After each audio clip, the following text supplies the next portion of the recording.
राहुल गांधी ने जो कहा है उस पर हमने ये कहा है कि राहुल क्या कुछ भी कहेंगे, ऐसा क्यों? अभी आपको राहुल गांधी की बात हम सुनवा देंगे।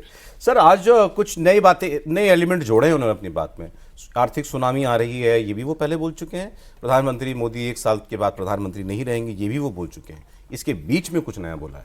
नया बोला ये है कि इस सरकार में उनके लोग बैठे हैं, इस सिस्टम में, सरकारी सिस्टम में राहुल गांधी के लोग बैठे हैं जो उनको खबरें देते हैं, और वो कह रहे हैं ये अंदर से विद्रोह हो रहा है नरेंद्र मोदी सरकार में। और वो जो लोग हैं उन्होंने नाम लिया मुख्य चुनाव आयुक्त। वो कौन से वाले हैं नहीं समझ में आ रहा है कि देश में तो एक ही है, इस समय तो एक ही है भाई, और उसको तो आप रोज गाली देते हो और कह रहे हैं कि 3 साल से तो और वो तो वो कह रहे हैं कि मुझे खबरें देता है।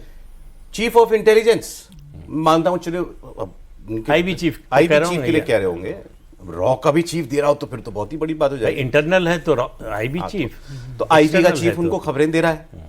और तीसरा उन्होंने कहा सीनियर जुडिशरी, यहां थोड़ा सा लिहाज कर लिया उन्होंने, सीधे सीजीआई बोल देते तो तुरंत, इसीलिए मैंने कहा यहां थोड़ा लिहाज कर लिया उन्होंने। सीनियर जजेस, सीनियर जुडिशरी, वो मुझे खबरें देते हैं, और इसका मतलब ये अंदर से विद्रोह हो गया है। और अब आप देखेंगे, फिर उन्होंने कहा एक दूसरी बड़ी बात, सबसे बड़ी बात, इस सब को दबाने के लिए नरेंद्र मोदी हो सकता है देश में इमरजेंसी लगा दें। एक तो मतलब मुझे पता नहीं किसी ने उनको ये कभी कहा है कि नहीं कहा, कि मैं जो बोलना है बोलो, जैसे बोलना है बोलो, इमरजेंसी शब्द अपनी डिक्शनरी से हटा दो। उनको ये सजेस्ट करना, कोई तो उनको सजेस्ट करता कि ये शब्द आपके मुंह से नहीं निकलना चाहिए, कि वो भूल जाते हैं कि करेगा, क्योंकि अब हो वही रहा, उनके मुंह से इमरजेंसी निकला, और हर जगह इमरजेंसी क्या थी, इमरजेंसी किसने लगाई थी, इमरजेंसी में क्या हुआ था, अब वो सब शुरू। लेकिन फिर भी अब चलिए उनके मुंह से निकल तो गया, अब उनकी बात सुन लेते हैं, फिर आपको देवेंद्र पराशर जी बताएंगे मोदी सरकार में कौन से खबरी बैठे हैं राहुल गांधी। ठीक है, आपको बताना है, आप राहुल गांधी को सुनिए। भयंकर आर्थिक सुनामी अब आ रही है। उसका कारण है कि हिंदुस्तान का जो प्रोटेक्शन का सिस्टम था, जो इंटरनेशनल इकोनॉमी से एक प्रकार से शॉक अब्जॉर्बर था, उसको बीजेपी ने हटा दिया है। तो एक तरफ से भयंकर आर्थिक सुनामी आ रही है, प्राइसेस बढ़ रही हैं, और ये अभी शुरुआत देखी आपने। ऐसी इकोनॉमिक क्राइसिस आएगी हिंदुस्तान में जो आपने अपने लाइफ में नहीं देखी होगी। ये हो रहा है, इसको अब कोई रोक नहीं सकता है। दूसरी तरफ क्या हो रहा है, हिंदुस्तान के अंदर, सिस्टम के अंदर इंस्टीट्यूशनल रिवोल्ट हो रहा है। तो आप सोचती हैं कि इलेक्शन कमीशन फुली कंट्रोल्ड है, वो 3 साल पहले फुली कंट्रोल्ड है।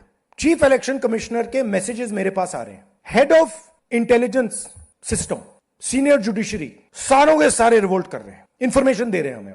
तो जो कंट्रोल का सिस्टम था एक तरफ से, वो कोलैप्स कर रहा है। यह हो सकता है कि जनता के प्रेशर को ये सप्रेस करने की कोशिश करें, इमरजेंसी जैसी चीज कर दें, हो सकता है। मैं मोदी जी के पास जाता हूं, जब मीटिंग में जाता हूं, मैं आपको बताऊं, मेरे पास मोदी जी के पर इतना इंफॉर्मेशन है, मोदी जी जानते हैं, मैं भी जानता हूं। जब मैं उनसे मिलता हूं, भैया आंख में आंख लगाना रहा, हिलना पड़ता है, क्योंकि वो जानते हैं कि जिस सिस्टम को मैंने कंट्रोल किया था वो सिस्टम कोलैप्स कर रहा है, और पूरा इंफॉर्मेशन इसको दे रहा है। तो ये डायनामिक चल रही है। और आप देखना, मेरे अंदाजे से, मेरा असेसमेंट है, 1 साल के अंदर मोदी जी प्राइम मिनिस्टर नहीं होंगे। सारी बातें कर दी सर उन्होंने। अब देवेंद्र जी से शुरुआत करनी चाहिए ना सर आज तो? बिल्कुल ठीक है, तो देवेंद्र जी जानकारी उन्हीं के पास, सारी जानकारी इन्हीं के पास हम लोगों के पास तो ओपिनियन है। मुख्य चुनाव आयुक्त उनको मैसेजेस भेजते हैं, उन्होंने कहा मेरे फोन में मैसेजेस पड़े हैं। मैं मतलब ज्ञानेश कुमार जी के लिए कह रहे हैं क्या ये, कि ज्ञानेश कुमार जी मुझे मैसेज करते हैं? सीसी तो वही है, सीसी तो वही है, तो फिर तो क्या कहें अब? वो अगर मैसेज करेंगे ज्ञानेश जी उनको, तो यही करेंगे कि भाई माफ़ी मांगोगे कि नहीं मांगोगे। विज्ञान भवन में जो उन्होंने प्रेस कॉन्फ्रेंस करा था, इसके अलावा तो मुझे नहीं लगता कि अगर उनके पास राहुल गांधी का नंबर हो तो कुछ और भी मैसेज करना चाहेंगे। और ये बहुत ही विचित्र बात है। हालांकि आप सिस्टम में सौरभ अगर देखें तो हर सिस्टम में ऐसे लोग होते हैं जो कि संतुष्ट होते हैं, सकारात्मक होते हैं, नकारात्मक होते हैं। जो नकारात्मक होते हैं वो कुछ तरह की चीज़ें मैसेज पहुँचाते रहते हैं। दूसरी चीज़ की साइकोफेंसी का एक बहुत बड़ा हथियार होता है पॉलिटिकल कॉरिडोर में।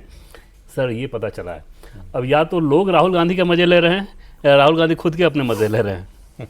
वो साइकोफेंसी में खूब होता है। जैसे आपने देखा होगा कि कई बार आरोप नेता ऐसे लगाए जाते हैं कि जैसे पवन खेड़ा ने जो असम के मुख्यमंत्री पर आरोप लगाया, इसी साइकोफेंसी के तहत किसी ने उनको पकड़ा दिया।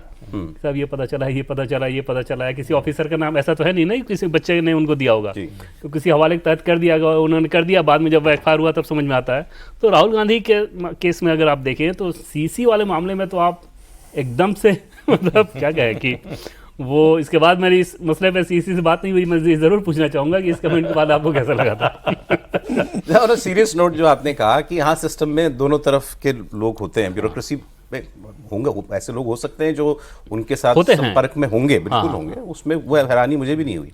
सीईसी को भी मैं अगर कहूँ तो मुझे लगा वो कहना चाह रहे हैं शायद पूर्व मुख्य चुनाव आयोग, तो ये हो सकता है। हाँ। अब गणेश कुमार तो नहीं करेंगे नहीं, बट लेकिन उसके साथ उन्होंने कहा कि अंदर की बात बताते हैं। तो अंदर की बात तो जो अभी है वही बता सकता है। जो रिटायर हो गया तो उसको अंदर की बात क्या मालूम।